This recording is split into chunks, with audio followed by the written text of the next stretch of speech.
આ વર્ષે ચોમાસામાં જુલાઈ મહિનો પૂરો થવા આવ્યો છતાં કચ્છમાં વરસાદની ઘટ વર્તાઈ રહી છે। ત્યારે મેઘરાજા ફરી કચ્છ પર હેત વરસાવે તેવા સંજોગો સર્જાયા છે। બંગાળની ખાડીમાં એક મજબૂત ડીપ ડિપ્રેશન આકાર લઈ ચૂક્યું છે, જે આગામી દિવસોમાં ગુજરાત પરથી પસાર થવાની ગંભીર સંભાવનાઓ વર્તાઈ રહી છે। હવામાન વિભાગ દ્વારા વ્યક્ત કરાયેલા સાનુકૂળ વર્તાર અનુસાર આ નવીન વરસાદી સિસ્ટમના પ્રભાવથી આગામી સપ્તાહ દરમિયાન સમગ્ર રાજ્યની સાથે કચ્છ જિલ્લામાં પણ મેઘમહેરનું એક શાનદાર અને પ્રભાવશાળી રાઉન્ડ જોવા મળી શકે છે। ખાસ કરીને 31 જુલાઈથી 5 ઓગસ્ટ દરમિયાન બંગાળની ખાડીની આ સિસ્ટમ વધુ સક્રિય બનતા રાજ્યમાં વરસાદનો વ્યાપ અને તેની તીવ્રતામાં નોંધપાત્ર વધારો થવાની પૂરતી શક્યતાઓ રહેલી છે। હવામાન વિભાગના 7 દિવસના પૂર્વાનુમાન મુજબ શુક્રવારથી રવિવાર દરમિયાન વિવિધ વિસ્તારોમાં મધ્યમથી લઈને ભારે વરસાદ વરસી શકે છે। હાલ પૂરતી સ્થિતિ પર નજર કરીએ તો આગામી 2 થી 3 દિવસ દરમિયાન હળવાથી મધ્યમ વરસાદી ઝાપટા પડે તેવી સંભાવના વચ્ચે જિલ્લાના મોટાભાગના વિસ્તારોમાં વરાપ જેવો માહોલ છવાયેલો રહ્યો હતો। આકાશમાં વાદળોની હાજરી વચ્ચે સમયાંતરે તડકો નીકળતા અને મહત્તમ તાપમાન 33 થી 35 ડિગ્રી સેલ્સિયસ સુધી પહોંચી જતા લોકોએ ભારે ઉકળાટ અને બફારાનો અનુભવ કર્યો હતો। હવામાન નિષ્ણાંતોના મતે બંગાળની ખાડીમાં સર્જાયેલી વરસાદી સિસ્ટમની વર્તમાન દિશા અને સ્થિતિને ધ્યાને લેતા દરિયાકાંઠાના વિસ્તારોમાં વરસાદનું જોર વધુ રહેવાની શક્યતા છે। જો આ સિસ્ટમ ધારણા મુજબ સાનુકૂળ રીતે આગળ વધશે તો કચ્છ ક્ષેત્ર માટે આવનારું વરસાદી રાઉન્ડ અત્યંત મહત્વનું અને રાહતરૂપ સાબિત થશે। ભુજના રાજગોર સમાજવાડી ખાતે કચ્છ જિલ્લા કોંગ્રેસ સમિતિની વિસ્તૃત કારોબારી બેઠક જિલ્લા પ્રમુખ વી.કે. હુંબલની અધ્યક્ષતામાં યોજાઈ હતી। વંદે માતરમ ગાન અને દીપ પ્રાગટ્ય સાથે શરૂ થયેલી આ બેઠકમાં અગ્રણીઓ જોડાયા હતા। આ તકે 2027ની વિધાનસભા ચૂંટણી જીતવાના લક્ષ્યાંક સાથે પક્ષના સંગઠનોને વોર્ડ, બૂથ, ગ્રામ સમિતિ તેમજ તાલુકા મથકો સુધી મજબૂત બનાવવા આદેશ અપાયો હતો। સાથોસાથ પક્ષમાં શિસ્ત ભંગ કરનાર, સોશિયલ મીડિયા કે અન્યત્ર પક્ષ વિરોધી ટિપ્પણી કરનાર અને હોદ્દા પર રહી કામ ન કરનાર સામે કડક હકાલપટ્ટી કરવાની સ્પષ્ટ ચેતવણી વી.કે. હુંબલે આપી હતી। કારોબારી દરમિયાન મંચસ્થ વક્તાઓએ પ્રાસંગિક ઉદ્બોધનમાં ભાજપા પર આકરા પ્રહારો કરતા જણાવ્યું હતું કે વર્તમાન વહીવટી તંત્ર અને સત્તાપક્ષ ભાજપને સાચવવા માટે ખોટી રીતે ધાર્મિક સ્થાનકો તોડી રહ્યા છે। તેની સામે તેમજ કાયદાની મર્યાદા બહાર કામ કરતી પોલીસ સામે પણ કોંગ્રેસ કાનૂની અને આંદોલનાત્મક લડાઈ લડશે। કાર્યક્રમમાં જિલ્લા પંચાયત સભ્યો, જિલ્લા તાલુકા અને પ્રતિનિધિઓનું જિલ્લા કોંગ્રેસ પ્રમુખ વી.કે. હુંબલ અને સિનિયર આગેવાનો દ્વારા સાલ ઓઢાડીને બહુમાન કરાયું હતું। આ બેઠકમાં કચ્છના પ્રજાકીય પ્રશ્નો અને લોકહિતને સ્પર્શતા વિવિધ 11 સર્વાનુમતે ઠરાવો પસાર કરાયા હતા, જેમાં ગૌમાતા અને રાષ્ટ્રમાતા જાહેર કરવા, ધાર્મિક દબાણો દૂર કરવાની નીતિ સામે લડવા, મહાનગરપાલિકા અને નગરપાલિકા વિસ્તારોમાં પીવાનું પાણી, ગટર, રોડ, લાઇટ અને સફાઈની સુવિધા સુધારવા, ખેતરોમાંથી પસાર થતી વીજ લાઇનો માટે બજાર કિંમતથી 4 ગણું વળતર આપવા અને 4 જુલાઈના ખેડૂત વિરોધી પરિપત્રનો વિરોધ કરવાનો ઠરાવ કરાયો હતો। આ ઉપરાંત વરસાદ ખેંચાતા ગ્રામ્ય શહેરી વિસ્તારોમાં નર્મદાના પાણીનો જથ્થો વધારવા, ખેડૂતોને 8ના બદલે 10 કલાક વીજળી આપવા, નીટ પેપર લીક મુદ્દે કડક કાયદો બનાવી શિક્ષાત્મક કાર્યવાહી કરવા, સરકારી હોસ્પિટલોમાં 50% ખાલી પડેલી તબીબી જગ્યાઓ ભરવા, શાળાઓમાં પીટીસી અને બીએડ થયેલા સ્થાનિક બેરોજગારોને ભરતી કરી શિક્ષકોની અછત દૂર કરવા, ગેરકાયદેસર ખનન અટકાવી ખનીજ માફિયાઓ પાસેથી દંડ વસૂલવા અને સરકારી કચેરીઓમાં ભ્રષ્ટાચાર અટકાવવા કડક પગલાં ભરવાની માંગણી કરવામાં આવી હતી। આજે કચ્છ જિલ્લા કોંગ્રેસની વિસ્તૃત કારોબારીનું આયોજન કરવામાં આવ્યું હતું, જેમાં સમગ્ર કચ્છમાંથી આગેવાનો, અમારા ઉમેદવારશ્રીઓ અને હોદ્દેદારો તમામ આવ્યા હતા। મોટી સંખ્યામાં આપણે સૌ જોઈ રહ્યા છો કે હોલ પણ નાનો પડ્યો છે આજે। અને ખાસ કરીને જે અમારા મુદ્દા હતા, આજે અમે 13 જેટલા ઠરાવો રજૂ કર્યા છે, જેમાં શિક્ષણનો પ્રશ્ન હોય, આરોગ્યનો હોય, વીજ લાઇનોના હોય, ભ્રષ્ટાચારનો મુદ્દો હોય, ખનીજનો મુદ્દો હોય, આમાં વિવિધ મુદ્દાઓ લઈને આજે અમે ઠરાવ આ સભામાં પસાર કરીને સરકાર સમક્ષ આવનારા દિવસોમાં આના માટેની રજૂઆતો કરશું, લડાઈ લડીશું અને ખાસ કરીને આવનારી વિધાનસભાની ચૂંટણીઓ 2027માં જ્યારે આવી રહી છે ત્યારે બૂથ લેવલ સુધી સંગઠન મજબૂત બને અને તાલુકા સમિતિઓ છે, જિલ્લા સમિતિઓ છે, એમને જે હોદ્દેદારો છે એને પણ અમે વિવિધ જવાબદારીઓ પણ સોંપવાના છીએ। અને ખાસ કરીને જે લોકો ક્યાંક કામમાં નિષ્ક્રિય હશે એવા લોકોને પણ અમે જાણ કરી છે કે પક્ષ માટે જ્યારે જવાબદારી કે હોદ્દો લીધો હોય ત્યારે બધાએ કામ કરવાની જવાબદારી અને ફરજ છે। અને આવા લોકો હશે તો આવા જે સંગઠનમાં ક્યાંય પણ કોઈ ફરિયાદ કરતા માની લો કે ક્યાંય ને ક્યાંય પક્ષ વિરોધી પ્રવૃત્તિ કરતા હશે તો એવા લોકો સામે પણ કડક કાર્યવાહી કરવાનું પણ અમે આજની સભામાં નક્કી કર્યું છે અને વિવિધ અમારા જે ઉમેદવારો હતા એનું આજે અમે સન્માન કાર્યક્રમ રાખ્યો છે. ખાસ કરીને અત્યારે જ્યારે વરસાદ સારી વાત છે કે શરૂઆત થઈ છે, પણ હજી માત્ર 2 તાલુકાઓમાં જ રાપર અને ભચાઉમાં કંઈક સંતોષકારક વરસાદ છે, બીજા તાલુકાઓમાં નથી.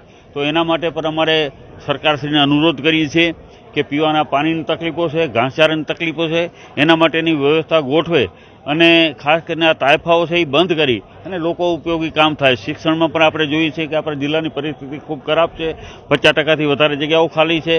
આરોગ્યની પણ પરિસ્થિતિ એવી જ છે.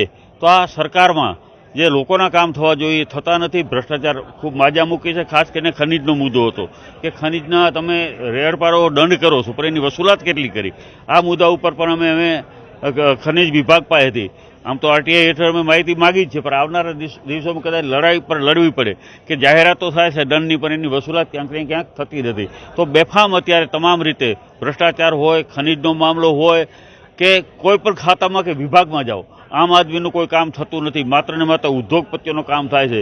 બીજી વીજ લાઈનોના જે પ્રશ્નો હતા એની પણ આજે ચર્ચા થઈ છે અને આવનારા દિવસોમાં તમામ એક થઈ અને લડાઈ લડી અને 2027માં ગુજરાતની ગાદી ઉપર ગાંધીનગરમાં કોંગ્રેસની સરકાર બને એના માટે બધે કામી લાગી જવા માટે આજે અમે આ મિટિંગનું આયોજન કર્યું હતું. આજે આપ સૌ જોવો છો કે સમગ્ર જિલ્લામાંથી અમારું સિનિયર આગેવાનો તમામ અહીંયા ઉપસ્થિત છે, હોદ્દેદારો ઉપસ્થિત છે અને આવનારા દિવસોમાં અમે લડાઈ લડવા જઈ રહ્યા છીએ.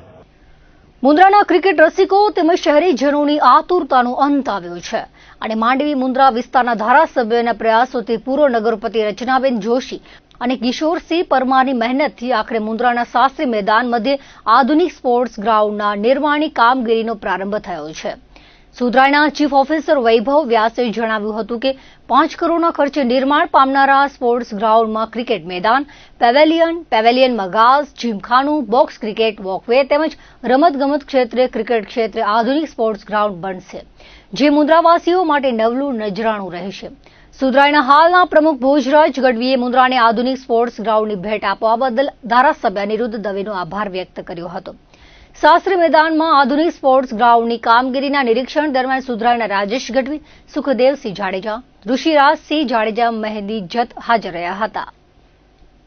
કેન્દ્રીય શિક્ષણ મંત્રાલય દ્વારા દેશના દરેક જિલ્લાઓમાં શાળા શિક્ષણની ગુણવત્તાની 6 શ્રેણીથી મૂલ્યાંકન કરીને performance grading index district report જાહેર કરવામાં આવે છે, જેમાં કુલ 600માંથી અલગ અલગ શ્રેણીની ચકાસણીના આધારે માર્કિંગ કરવામાં આવે છે, જેમાં આ વર્ષે કચ્છ જિલ્લાનું ગત વર્ષની સરખામણીએ પ્રદર્શન નબળું પડ્યું છે.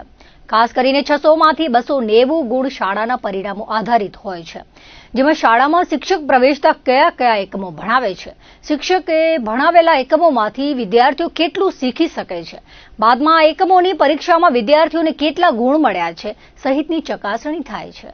આ મુખ્ય ચકાસણી ગણવામાં આવે છે, જેમાં કચ્છ જિલ્લામાં નબળું પ્રદર્શન દેખાયું છે. એનું કારણ એ પણ છે કે જિલ્લાના ભૌગોલિક અંતરના કારણે શિક્ષકોની ઘટ તેમજ જે શિક્ષણ શિક્ષકો આપે છે તેમાં હજુ પણ થોડી સમજાવટની ઉપરાંત સરકારી શાળાની સિસ્ટમમાં પણ થોડી ખામી જોવા મળી રહી છે. આ વર્ષે કચ્છ જિલ્લાને 600માંથી ગત વર્ષની સરખામણીએ પણ 17 ગુણ ઓછા મળ્યા છે. આટલા એકમોની ચકાસણીમાં પરિણામોના 290 ગુણમાંથી 109 ગુણ, અસરકારક વર્ગખંડ વ્યવહારના 90 ગુણમાંથી 65 ગુણ, સુવિધાઓ અને વિદ્યાર્થી અધિકારોના 51 ગુણમાંથી 31 ગુણ, શાળા સલામતી અને બાળ સુરક્ષાના 35 ગુણમાંથી 20 ગુણ, ડિજિટલ લર્નિંગના 50 ગુણમાંથી 33 ગુણ તથા વહીવટી પ્રક્રિયાના 84 ગુણમાંથી 39 ગુણ મળીને કુલ 600 ગુણમાંથી 297 ગુણ મળ્યા છે. નબળા પરિણામના મુખ્ય કારણોમાં શિક્ષકો જે ભણાવે છે તે હજુ શાળાના બાળકોને સરખું સમજાતું નથી. જિલ્લાની શાળાઓમાં હજુ પણ મહેકમ સામે શિક્ષકોની જગ્યાઓ ખાલી છે. શિક્ષકો સરકારી કાર્યક્રમો અને સરકારી પ્રવૃત્તિઓમાં સતત વ્યસ્ત હોવાથી અભ્યાસ પર અસર પડે છે તથા સરકારી શાળાના હોશિયાર બાળકો સરકારની જ યોજનાથી ખાનગીમાં જતા હોવાથી પણ આ સ્થિતિ સર્જાઈ છે. સરકારી કે ગ્રાન્ટેડ શાળામાં ધોરણ 1 થી 5માં અભ્યાસ કરેલો વિદ્યાર્થી સીઈટીની કસોટી અને મેરિટમાં સ્થાન મળે તો તેને સરકાર દ્વારા ધોરણ 6 થી 12 સુધી સ્કોલરશીપ મળે છે, જેમાં ખાનગી શાળામાં અભ્યાસ કરે તો વધારે અને સરકારી શાળામાં અભ્યાસ કરે તો ઓછી સ્કોલરશીપ મળી રહી છે. ઉલ્લેખનીય બાબત એ છે કે ધોરણ 1 થી 5 સુધી બાળક સરકારી શાળામાં અભ્યાસ કર્યું હોય, સરકારી શાળાના ટેટ પાસ કરેલા શિક્ષકોએ આ બાળકો પાછળ સારી મહેનત કરીને હોશિયાર બનાવ્યા હોય તે જ સરકારી શાળાનું બાળક ધોરણ 6 માંથી સીઈટી પાસ કરીને ખાનગીમાં જતું રહે છે. ઇનરવ્હીલ ક્લબ ઓફ ભુજ ફ્લેમિંગો દ્વારા મહિલા સશક્તિકરણ અને કલા સંસ્કૃતિને પ્રોત્સાહન આપવાના હેતુથી કલાકૃતિ એક્ઝિબિશન 2026નું ભવ્ય આયોજન કરવામાં આવ્યું હતું. Lions hall, hospital road, Bhuj ખાતે આયોજિત આ પ્રદર્શનમાં મોટી સંખ્યામાં મુલાકાતીઓ હાજરી આપી હતી. છેલ્લા 8 વર્ષથી સતત આયોજિત થતા આ કલાકૃતિ એક્ઝિબિશનનો મુખ્ય ઉદ્દેશ્ય ગૃહિણીઓ અને નાની મહિલા ઉદ્યોગ સાહસિકોને એક સક્ષમ પ્લેટફોર્મ પૂરું પાડવાનો છે. ક્લબ દ્વારા ઘર બેઠા વ્યવસાય કરતી મહિલાઓ પોતાની સુપ્ત કલા અને કૌશલ્ય લોકોને દર્શાવી શકે તેમજ આત્મનિર્ભર બની શકે તે માટે આ વિશેષ પ્રયાસ કરવામાં આવ્યો હતો. આ વર્ષે પ્રદર્શનમાં વિવિધ શહેરોમાંથી આવેલી મહિલાઓ દ્વારા 26થી વધુ કલાત્મક સ્ટોલ્સ લગાવવામાં આવ્યા હતા, જેમાં આગામી તહેવારોને ધ્યાનમાં રાખીને રક્ષાબંધન માટે રાખડીઓ, નવરાત્રી માટેના વસ્ત્રો અને આભૂષણો, ફેન્સી હેન્ડમેડ આઇટમ્સ, હોમમેડ ખાદ્ય પદાર્થો તથા વસાણાનું વેચાણ અને પ્રદર્શન રાખવામાં આવ્યું છે. આ ઉપરાંત વિશેષ સામાજિક ઉત્તરદાયિત્વના ભાગરૂપે ધન્વંતરી સ્કૂલના બાળકો દ્વારા તૈયાર કરાયેલી રાખડીઓ માટે પણ નિઃશુલ્ક સ્ટોલ ફાળવવામાં આવ્યો છે, જેથી તેમાંથી થતી આવક બાળ વિકાસના કાર્યમાં વાપરી શકાય. આ પ્રદર્શન દરમિયાન મુલાકાતીઓ માટે મફત સ્વાસ્થ્ય તપાસનું આયોજન કરવામાં આવ્યું હતું. તદુપરાંત સાંજે જતીન યાદવના સહયોગથી ફ્રી ગરબા વર્કશોપનું પણ વિશિષ્ટ આયોજન રાખવામાં આવ્યું હતું. આ પ્રસંગે ઉપસ્થિત અતિથિ વિશેષોમાં ભુજ નગરપાલિકાના ઉપપ્રમુખ બિંદિયાબેન ઠક્કર, કચ્છ જિલ્લા મહિલા મોરચાના પ્રમુખ પારુલબેન કારા, ભુજ નગરપાલિકાના દંડક રૂપલબેન ચાવડા તેમજ ઇનરવ્હીલ ડિસ્ટ્રિક્ટ 305ના district vice chairman Rachnaben Shah ઉપસ્થિત રહ્યા હતા. આ કાર્યક્રમને સફળ બનાવવા માટે ઇનરવ્હીલ ક્લબ ઓફ ભુજ ફ્લેમિંગોના president Shardaben Thakkar, secretary Bhairaviben Sachde, project chairman અને પાસ્ટ પ્રેસિડેન્ટ રીટાલીબેન ગણાત્રા સહિતના હોદ્દેદારો અને સભ્યોએ જહેમત ઉઠાવી હતી. આજના કાર્યક્રમમાં આપણે કલાકૃતિ એક્ઝિબિશન જે પાછલા 8 વર્ષથી આપણે કન્ટિન્યુ કરીએ છીએ અને મહિલાઓને સશક્ત બનાવવા એમને પ્લેટફોર્મ આપવા માટે કરીને આપણે હંમેશા દર વર્ષે 1 થી 2 કલાકૃતિ એક્ઝિબિશનનું આયોજન કરીએ છીએ અને અલગ અલગ જગ્યાએથી અલગ અલગ શહેરોથી મહિલાઓ અહીંયા કને આવે છે અને પોતાના હસ્તકલા, પોતાના વસાણા જે કાંઈ પણ ખાદ્ય પદાર્થ હોય છે એ બધું લઈને આવે છે અને અહીંયા કને પોતાનું વેચાણ કરે છે. અમારું આ કલાકૃતિ એક્ઝિબિશન છે છેલ્લા 8 વર્ષથી યોજીએ છીએ અમે. અમારો આ 8મો વર્ષ છે ને અમે આ વર્ષ પણ અમને સક્સેસફુલ આ ઇવેન્ટ થાય અમારું અને આગળ વધે એવી અમારી ભગવાનમાંથી પ્રાર્થના છે. સાથે સાથે અમે અહીંયા 26 સ્ટોલનું અત્યારે આયોજન કરવામાં આવેલું છે. 26 સ્ટોલમાં બધા ક્લોથના જે જ્વેલરીઝ છે, નવરાત્રિને રિલેટેડ છે, આવી રહેલી રક્ષાબંધનના સ્ટોલ પણ રાખ્યા છે, એટલે રાખડી પણ છે. સાથે અમે ધન્વંતરી સ્કૂલને પણ પ્લેટફોર્મ આપ્યું છે, જે લોકો છોકરાઓ પાસે બનાવડાવે છે રાખડી અને એ લોકોની પાછળ જ એના રૂપિયા વાપરે છે. એવી રીતે જ અમે બીજા સ્ટોલ જેમ કે હેન્ડમેડ શોપ્સ છે કે ઘરેથી લેડીઝો જે પણ કામ કરી રહી છે એને પ્લેટફોર્મ આપવાનું પૂરું પાડવા માટે આપ્યું છે, જેથી એ લોકો આગળ વધી શકે અને એક નારીને સપોર્ટ કરીને આગળ વધારે એના માટેનું અમારું આયોજન કરવામાં આવ્યું છે. પ્રોગ્રામ એ છે કે આજે અમે ફ્રી ચેકઅપ કેમ્પ રાખ્યું છે કે જે લોકો અહીંયા આવશે એ લોકોને ફ્રી ચેકઅપ કેમ્પનો લાભ લઈ શકશે. સાથે સાથે અમે સાંજના 4 થી 5માં ફ્રી ગરબા વર્કશોપ પણ રાખેલો છે, જે જતીન યાદવ સાથે અમે ભેગું સાથે કર્યું છે. આ અમારો એક્ઝિબિશન છેલ્લા 8 વર્ષથી ચાલી રહ્યો છે, જે અમારા પ્રોજેક્ટમાં આવે છે ગોલમાં વુમન એમ્પાયર. તો એ ધ્યાનમાં લઈ અને વુમન એમ્પાયર માટે અમે એક્ઝિબિશનનું આયોજન કરીએ છીએ. જે લેડીઝ ઘરેથી કામ કરે છે એને પ્લેટફોર્મ મળે અને બહાર આવી શકે, એને ઓળખતા થાય એ માટે અમે આ ખાસ એક્ઝિબિશનનું આયોજન કરીએ છીએ અને દરેક લેડીઝનો પૂરેપૂરો સાથ સહકાર મળે છે. એના સ્ટોલ ધારક ઘણી જ વ્યવસ્થિત બધી વસ્તુ છે, કપડાનું છે, જ્વેલરીનું છે, રાખીનો છે, નવરાત્રિ છે, બધી આઇટમ અહીંયા મળે છે અને વિઝિટર પણ ઘણા આવે છે. કચ્છ સરહદે આવેલ હાજીપીર પોલીસ સ્ટેશનનો પ્રથમ સ્થાપના દિવસ ભક્તિભાવ સાથે ઉજવવામાં આવ્યો હતો. 1 વર્ષ અગાઉ ગૃહમંત્રી હર્ષભાઈ સંઘવીના હસ્તે હાજીપીર પોલીસ સ્ટેશનનું લોકાર્પણ કરાયું હતું. પોલીસ સ્ટેશન ખાતે પૂજા અર્ચના તેમજ ધાર્મિક કાર્યક્રમો યોજાયા હતા. પરાગ મહારાજ દ્વારા સત્યનારાયણ ભગવાનની પવિત્ર કથાનું પઠન કરાયું હતું. પીએસઆઈ વીડી ગોહિલ પોતાના પરિવાર સાથે પૂજા વિધિમાં જોડાયા હતા.